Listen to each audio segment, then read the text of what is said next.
ఆర్థిక శాఖ మంత్రి బుగ్గన రాజేంద్రనాథ్ జోన్ పట్టణంలో చేపట్టిన నామినేషన్ ర్యాలీ ఎన్నికల అనంతరం విజయోత్సవ ర్యాలీని తలపించింది. వేలాది మంది ప్రజలు తరలివచ్చి మంత్రి బుగ్గన రాజేంద్రనాథ్ను రోడ్డు పొడవునా మనసారా చిరునవ్వులతో ఆశీర్వదించారు. స్థానిక ఆర్డీఓ కార్యాలయంలో నామినేషన్ పత్రాలను దాఖలు చేసిన అనంతరం మంత్రి స్వగృహ నుంచి పూల వర్షంతో భారీ ర్యాలీ జరిగింది. వైఎస్ఆర్ కాంగ్రెస్ పార్టీ శ్రేణులు కండువాలు, టోపీలు ధరించి పార్టీ జెండాలను సూచించే బెలూన్లను పట్టుకుని మంత్రి వాహనం వెంట నడుస్తూ మంత్రి బుగ్గను నడిపించారు. నారాయణ ఇంగ్లీష్ మీడియం హైస్కూల్ చిన్నారులు సైతం మంత్రికి అభివాదం చేశారు. జై జగన్, జై బుగ్గన నినాదాలతో పాత బస్టాండ్ సర్కిల్ మారుమోగింది. ఇందిరానగర్లో దుకాణాలు, హోటళ్ల వ్యాపారులు, అపార్ట్మెంట్లలో కుటుంబాలు మంత్రి బుగ్గనకు చేతులెత్తి దండం పెడుతూ తమ మద్దతు తెలిపారు.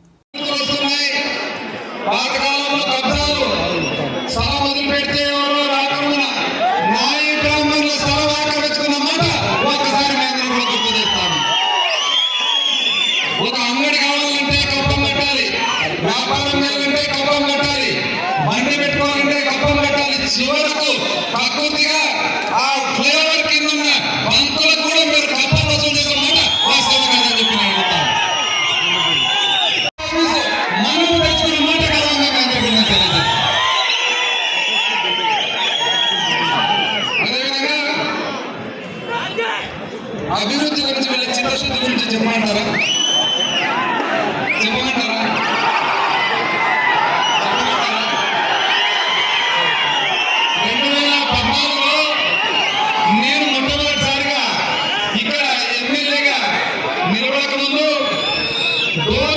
నియోజకవర్గానికి మన మనస్తత్వం ఏమేమి తెలియజేయాలనేసి ఇంచుమించు 50 లక్షల రూపాయలతో అక్కడ ఆడపిల్లల స్కూల్లో బిల్డింగ్ కట్టేదానికి మనం పూనుకుంటే ఇదే ఇద్దరు కేకేలు కలిసి అప్పటి డిఓ మీద ప్రెషర్ పెట్టి మన డబ్బులతో కట్టిస్తున్న బిల్డింగ్ కూడా పర్మిషన్ ఇవ్వకుండా ఆపాలని చెప్పి ప్రయత్నం చేసిన సందర్భాన వేలాది సంఖ్యలో డోన్ నియోజకవర్గం నుండి ప్రతి నలుమూల గ్రామం నుంచి వచ్చిన ప్రతి ఒక్కరికి కూడా పేరు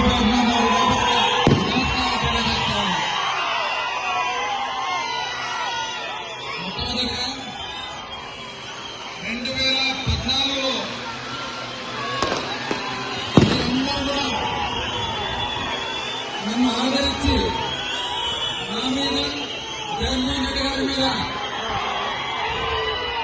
మీరు నమ్మకం పెట్టుకొని అదేవిధంగా 2019లో మరొకసారి కూడా అంతకంటే ఎక్కువగా మీరు ప్రేమ, అభిమానం చూపి నమ్మకం ఉంచుకొని నన్ను గెలిపించినందుకు ఈరోజు 2024లో నామినేషన్ సందర్భంగా వేలాది సంఖ్యలో వచ్చిన ప్రతి ఒక్కరికి కూడా శిరస్సు వంచి నమస్కారం తెలియజేస్తా ఉన్నాం.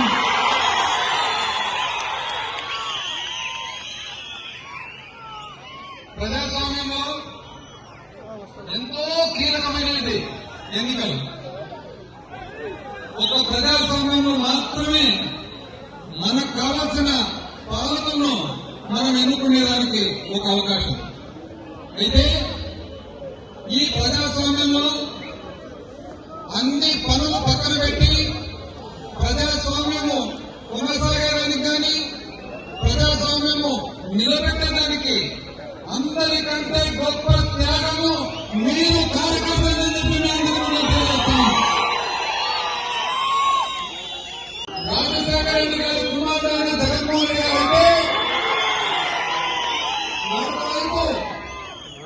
దాదాపు 70 ఏళ్ల వయసులో ఉండి చెప్పిన ప్రతి మాట కూడా ఖచ్చితంగా తప్పిన చంద్రబాబు నాయుడు గారు.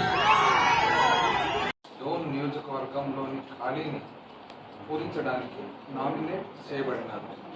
భగవంతుని సాక్షిగా సత్యనిష్టతో రాజ్యాంగం పట్ల విశ్వాసం కలిగి చట్టంలో పొందుపరిచినట్లుగా భారత సమగ్రత, సార్వభౌమత్వాన్ని కాపాడగలనని ప్రమాణం చేస్తున్నారు.